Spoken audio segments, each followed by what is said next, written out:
નમસ્કાર દોસ્તો, સ્વાગત છે આપ સર્વનું તમારી પોતાની YouTube channel ocean coaching classes પર। મિત્રો, ધોરણ 3ની સ્વ અધ્યયન પોથીનો ભાગ 1 આવી ચૂક્યો છે અને સ્વ અધ્યયન પોથીની અંદર ભાગ 1માં ધોરણ 3નો જે પર્યાવરણ વિષય આપેલો છે તે પર્યાવરણ વિષયની અંદર પાઠ નંબર 1 આપેલો છે, પૂનમે શું જોયું। તો આ જે પાઠ છે તેનું સંપૂર્ણ સોલ્યુશન આપણે આ વિડીયોની અંદર જોવાના છે। મિત્રો, અહીંયા તમે જોઈ શકો છો ધોરણ 3ની જે સ્વ અધ્યયન પોથીનો ભાગ 1 આવી ચૂક્યો છે તેનું જે ફ્રન્ટ પેજ જે છે પોસ્ટર છે અહીંયા દર્શાવેલું છે, જેની અંદર ગુજરાતી, ગણિત અને પર્યાવરણ વિષય આપણને આપેલા છે। તો આપણી આ ચેનલ ઉપર ગુજરાતી, ગણિત અને પર્યાવરણ વિષયના બધા જ પાઠના સંપૂર્ણ સોલ્યુશન જે છે સ્વ અધ્યયન પોથીના પાઠના તેના વિડીયો અને પીડીએફ મૂકવામાં આવે છે। આ વિડીયો અને પીડીએફનો અભ્યાસ કરવા માટેની લિંક તમને નીચે ડિસ્ક્રિપ્શન બોક્સની અંદર મળી જશે, જરૂરથી તેનો અભ્યાસ કરી લેજો। સાથે સાથે આપણા વોટ્સઅપ ગ્રુપમાં પણ જરૂરથી જોડાઈ જજો, જેથી કરીને આવનારા તમામ પાઠના વિડીયો જે છે અને પીડીએફ છે તેની લિંક તમને વોટ્સઅપ પર પ્રાપ્ત થતી રહે આ સ્વ અધ્યયન પોથીના। ચાલો તો શરૂ કરીએ સ્વ અધ્યયન પોથીના પાઠ નંબર 1, પૂનમે શું જોયું। પ્રશ્ન નંબર 1, નીચેના પ્રશ્નોના જવાબો માંગ્યા પ્રમાણે આપો। પહેલો સવાલ, તમે જોયા હોય તેવા પાંખોવાળા 3 પ્રાણીઓના નામ લખો। તો મેં જોયેલા પાંખોવાળા પ્રાણીઓ ચકલી, કબૂતર, માખી, મચ્છર, કાગડો વગેરે છે। ત્યાર પછી બીજો સવાલ, તમારા ઘરમાં જોવા મળતા નાના નાના પ્રાણીઓના નામ લખો। તો જુઓ, મારા ઘરમાં જોવા મળતા નાના પ્રાણીઓના નામ આ પ્રમાણે છે: માખી, મચ્છર, વંદો, કરોળિયો, ગરોળી અને દેડકા।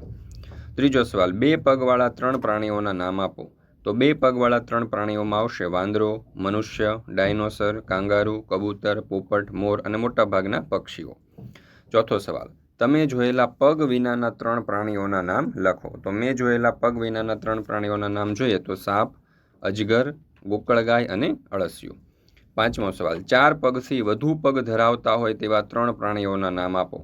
તો 4 પગથી વધુ પગ ધરાવતા હોય તેવા 3 પ્રાણીઓના નામમાં છે કરોળિયો, ઓક્ટોપસ, કાનખજૂરો, ભરવાડ અને વીંછી।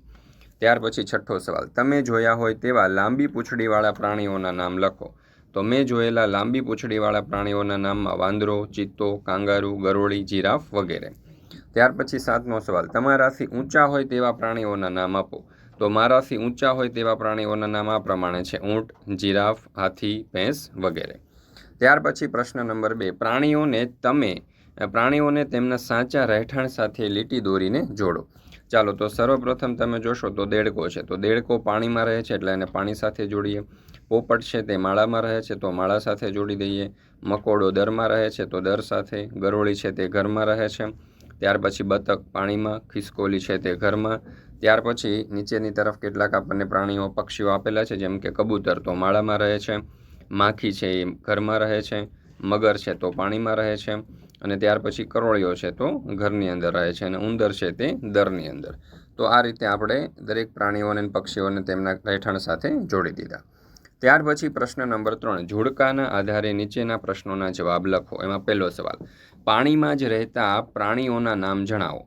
તો જો પાણીમાં જ રહેતા પ્રાણીઓના નામ આ પ્રમાણે છે: માછલી, ડોલ્ફિન, વહેલ, ઓક્ટોપસ, જળબિલાડી, કરચલા, ઝીંગા વગેરે। બીજો સવાલ, ઘરમાં રહેતા પ્રાણીઓના નામ આપો। તો એમાં આવશે દેડકો, માખી, ગરોળી, કરોળિયો, બિલાડી, કૂતરો વગેરે। આ બધા પ્રાણીઓ આપણને ઘરમાં જોવા મળે છે। ત્યાર પછી ત્રીજો સવાલ, ઝાડ ઉપર રહેતા પ્રાણીઓના નામ લખો। તો એમાં આવશે ખિસકોલી, વાંદરો, કબૂતર, પોપટ, સ્લોથ, કાચીડો વગેરે। ચોથું, દરમાં રહેતા પ્રાણીઓના નામ આપો। તો દરમાં ઉંદર, કીડી, સાપ, વીંછી વગેરે જેવા પ્રાણીઓ રહે છે।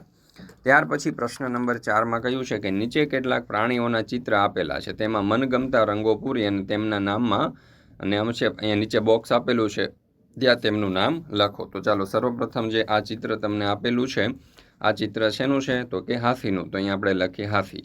ત્યાર પછી આ જે ચિત્ર છે તે બિલાડીનું છે, તો અહીંયા આપણે લખી દઈએ બિલાડી। ચાલો, ત્યાર પછી નેક્સ્ટ આપણે આગળ જોઈએ તો આ ચિત્ર ગાયનું છે, તો અહીંયા લખી દઈએ ગાય। આ માછલીનું ચિત્ર છે તો અહીંયા આપણે લખી દઈશું માછલી। ચાલો, ત્યાર પછીનું ચિત્ર શેનું છે બાળકો? આ કૂતરું છે, અને ત્યાર પછી આ સિંહનું ચિત્ર છે। ત્યાર પછી છે પ્રશ્ન નંબર 5, માંગ્યા મુજબ વર્ગીકરણ કરો। તો જો ચકલી, કરોળિયો, કાબર, સાબર, બકરી, કબૂતર, ભેંસ, કીડી, ગરોળી, ગાય, માખી, કાંચીડો, એને આપણે ઉડતા હોય તેવા પ્રાણીઓ, દિવાલ પર ચાલતા પ્રાણીઓ અને શિંગડા હોય તેવા પ્રાણીઓની અંદર વિભાજિત કરવાનું છે। તો ઉડતા હોય તેવા પ્રાણીઓમાં આવશે ચકલી, કાબર, કબૂતર અને માખી। દિવાલ પર ચાલતા પ્રાણીઓમાં આવશે કરોળીઓ, ગરોળી અને કીડી. શિંગડા હોય તેવા પ્રાણીઓમાં આવશે સાબર, બકરી, ગાય અને ભેંસ.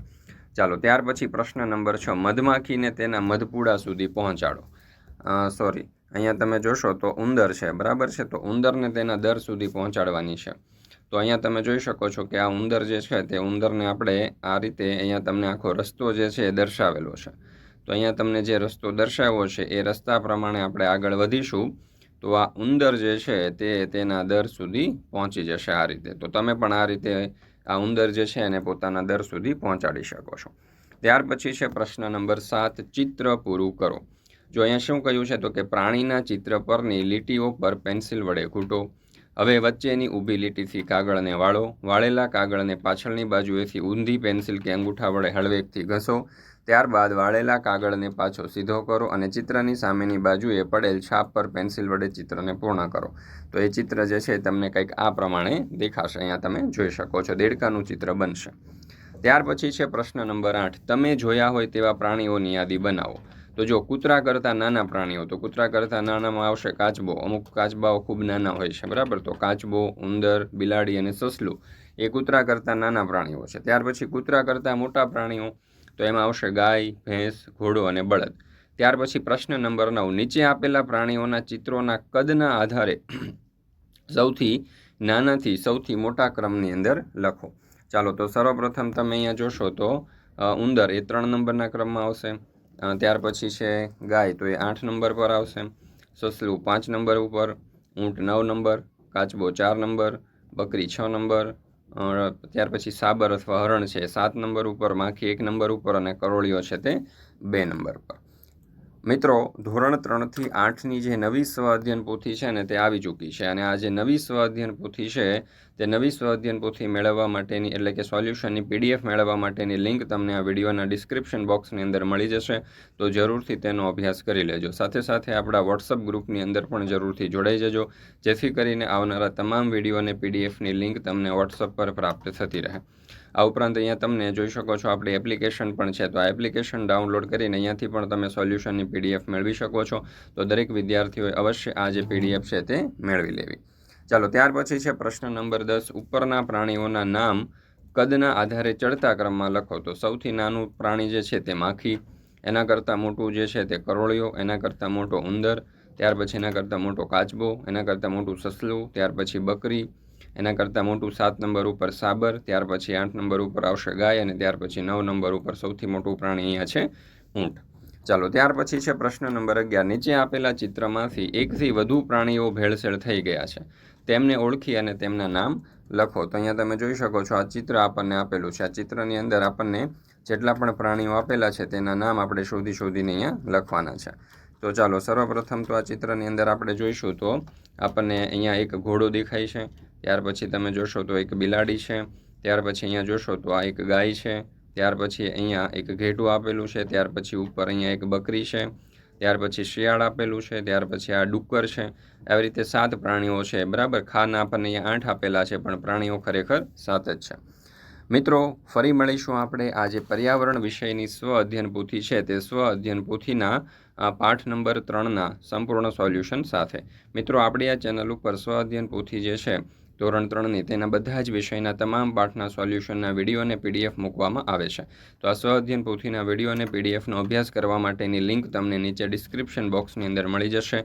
જરૂરથી તેનો અભ્યાસ કરી લેજો. સાથે સાથે આપણા વોટ્સઅપ ગ્રુપની અંદર પણ જરૂરથી જોડાઈ જજો, જેથી કરીને આવનારા તમામ વિડીયો અને PDFની લિંક તમને આ જે સ્વ અધ્યયન પોથી છે તેના વિડીયો અને PDFની લિંક વોટ્સઅપ પર પ્રાપ્ત થતી રહે. આ સ્વ અધ્યયન પોથીના વિડીયો તમને પસંદ આવે તો લાઇક કરવાનું અને તમારા દોસ્તો મિત્રો સાથે શેર કરવાનું ભૂલશો નહીં. આપણી આ ચેનલને સબસ્ક્રાઇબ ન કરી હોય તો અવશ્ય કરી લેજો.